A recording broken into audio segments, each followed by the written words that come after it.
Bora simbora, turma! Estamos ao vivo, 10 de junho de 2024, começando mais uma edição do nosso Minuto Geográfico ao vivo, aqui pelo Instagram, e posteriormente esse vídeo também ficará disponível no nosso canal do YouTube. Eu quero chamar a atenção de vocês para uma pauta do dia de ontem, domingo. Ontem os europeus foram às urnas para eleger os representantes do novo Parlamento Europeu, os eurodeputados. Comentei sobre isso no grupo do WhatsApp e, obviamente, eu também vou compartilhar com vocês aqui algumas das minhas impressões. O primeiro impacto foi ontem, domingo à noite, quando o Emmanuel Macron, o presidente da França, ele fez uma manobra pouco usual, pouco comum.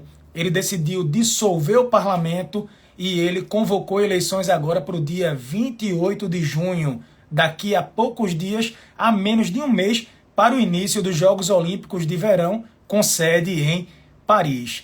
O último movimento, a última dissolução do parlamento francês aconteceu em 1997, quando o presidente da França era o Jacques Chirac. E é previsto esse tipo de movimento, a Constituição francesa permite esse tipo de movimentação, tá? Mas normalmente essa movimentação é combinada com o presidente da casa, com o primeiro-ministro. Isso está previsto no artigo 12 da Constituição da Quinta República, mas o momento que isso aconteceu por hora denota aí, mostra uma crise significativa. Eu queria, em primeiro lugar, explicar um detalhe para vocês. A União Europeia é o bloco mais antigo do mundo em funcionamento. É o bloco que tem o maior processo de integração. Tem livre circulação de mercadorias, livre circulação de pessoas, espaço Schengen, tem a tarifa externa comum, tem uma moeda comum, que é o euro, tem um banco central e tem um parlamento. A União Europeia tem um parlamento com cerca de 705 cadeiras e cada país, de acordo com o número de habitantes, ou seja, a distribuição são 705 eurodeputados, a distribuição de deputados por cada país leva em consideração o peso demográfico. Exemplo, a Alemanha é o país com maior representação, 96 eurodeputados. A França, em segundo lugar, com 79 deputados. A Itália, que é um país extremamente envelhecido, mas ainda tem uma população significativa, 76 deputados, mas deverá perder nos próximos anos essa representatividade. Aí vem Espanha, Polônia, Romênia, Países Baixos, Bélgica e companhia. Ele vai colocando aqui, listando. Portugal, a título de exemplo, Portugal tem 21 eurodeputados. Por favor, eu queria chamar a atenção para um detalhe. O Parlamento Europeu, ele não substitui o parlamento de cada país. Cada país tem o seu parlamento nacional, beleza? Tem sua própria Constituição, seu próprio governo. Cada país da União Europeia, são 27 países, cada país tem sua própria soberania, mas os países elegem os eurodeputados. O Parlamento Europeu, ele cuida dos assuntos que são do interesse comum do bloco. A sede do Parlamento Europeu fica em Estrasburgo, que é uma cidade belíssima, não sei se alguém já visitou, na França, apesar de que a grande maioria das reuniões, se você pegar as principais reuniões, não acontecem em Estrasburgo, na França. A grande maioria dos deputados, de maneira geral, eles se encontram na cidade de Bruxelas. Bruxelas, que fica na Bélgica, é considerada a capital oficial da União Europeia. Isso acontece desde a década de 50. O que é que acontece? Com essa eleição de ontem, as cadeiras começaram a mudar. A gente percebe o crescimento significativo dos partidos de direita dentro do Parlamento Europeu. Notadamente, a grande adversária do Emmanuel Macron é a Marine Le Pen. A família dela tem uma trajetória política dentro da França. Nas últimas eleições para presidente, nas duas últimas, ela conseguiu ficar em segundo lugar. Inclusive, levou a eleição para o segundo turno.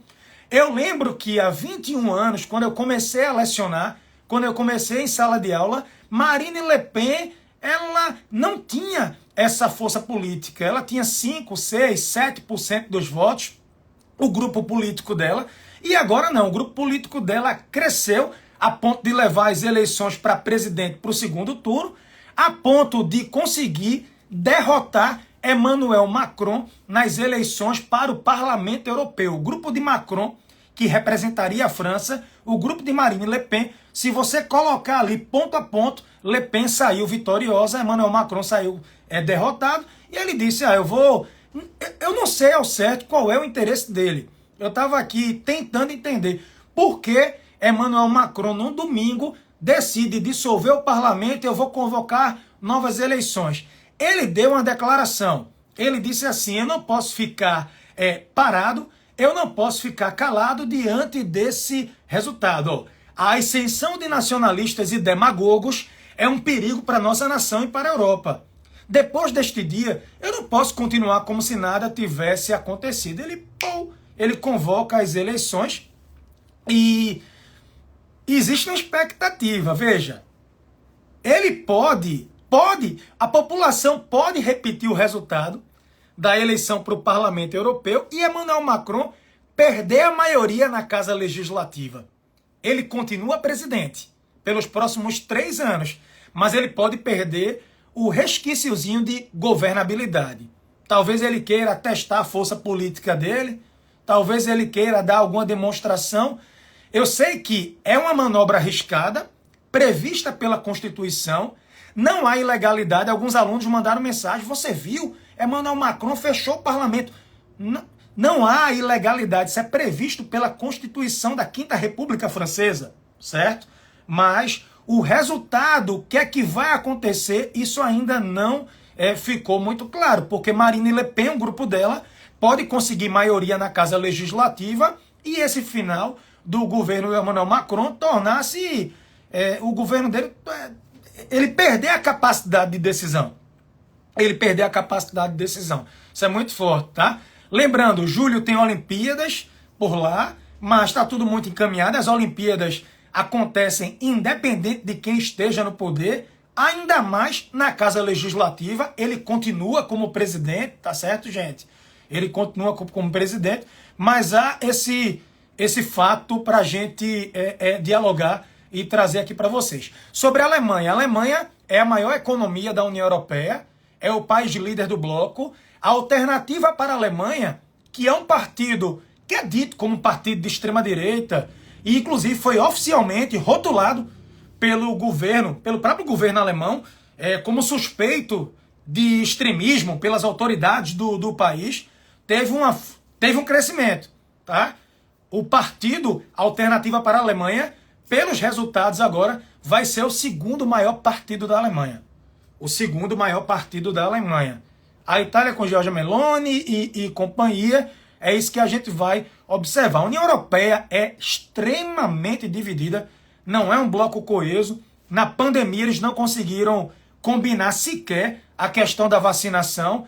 Quando você vai falar de migração, segurança de fronteira, moeda única, fronteiras principalmente, desemprego, política demográfica, violência, questão de habitação, meus amigos, o pau canta dentro do bloco. O Parlamento Europeu, ele tem essa peculiaridade. São 705 eurodeputados distribuídos por cada país de acordo com o peso. Não é o peso, é o peso demográfico, tá? É o peso demográfico. Vamos ver essa movimentação aí do Emmanuel Macron e ver no que é que vai acontecer. A Alemanha, a Alternativa para a Alemanha crescendo bem dentro do bloco. Isso mostra que a população busca por hora mudanças no contexto da guerra da Ucrânia, no contexto da Rússia, fronteira, o papel da OTAN, tudo isso em pauta para os próximos tempos. Tranquilo? Beleza, pessoal? Deu para entender direitinho a explicação? Ficou tudo certo para vocês? Eu quis tentar ser breve por conta da hora, porque são 7h30 da manhã, para que vocês não se percam. Quanto tempo o mandato, Joca? 5 anos. O mandato de cada eurodeputado, eleições a cada 5 anos. Cada deputado ganha uma média de... Eu vou colocar uma média bruta de 9.000 euros. 9.000 euros. E a votação é proporcional. Na maioria dos países, votação, pessoas com mais de 18 anos podem votar. Em Malta e na Áustria, com 16 anos você já vota. Na Grécia, com 17 anos. Mas, no geral, com 18 anos, sufrágio universal e o sistema proporcional. Sistema proporcional. Tranquilo? Beleza, meu povo? Deu para entender direitinho? Tudo firme, firmeza? Valeu? Esse parlamento, ele vem desde a década de 50. A União Europeia foi criada, na época, com o nome de Comunidade Econômica Europeia, pelo Tratado de Roma. Quem fundou a União Europeia? Bélgica, Holanda e Luxemburgo, que era o Benelux. Itália, que foi o país anfitrião. Alemanha Ocidental, que na época a Alemanha estava muito dividida. E a França. A França é um país muito importante para o bloco, extremamente. É fundador, é uma grande economia dentro da União Europeia, tem peso demográfico, é o segundo país mais importante do Parlamento Europeu. Parece que o Emmanuel Macron se assustou com a vitória aí, o crescimento da Marine Le Pen. Le Pen. Tranquilo? Fechado? Turma, eu vou indo. Lembrando, eu tenho um grupo fechado no WhatsApp, um grupo de análise de geopolítica, eu gravo áudios, eu coloco materiais. Quem quiser conhecer, o link está na bio. Quem quiser continuar me acompanhando por aqui, tá ótimo. Firme e forte, a gente sempre vem por aqui na medida do possível. De fato, Melissa, esse termo extremo é usado. Extrema esquerda, a extrema direita, eles usam essa palavra, esse termo extremo, principalmente nesse contexto jornalístico, para rotular. Eles acabam por rotular posições políticas que, por vezes, divergem do editorial, de parte da imprensa ou afins. A gente vê isso, extrema-direita, extrema-esquerda. No que pese que, e de ambos os lados, há extremismos. E os extremos são amargos. Os extremos são e sempre serão amargos, independente da origem. Valeu? Beijo, saúde, uma semana extraordinária e simbora moer. Fui!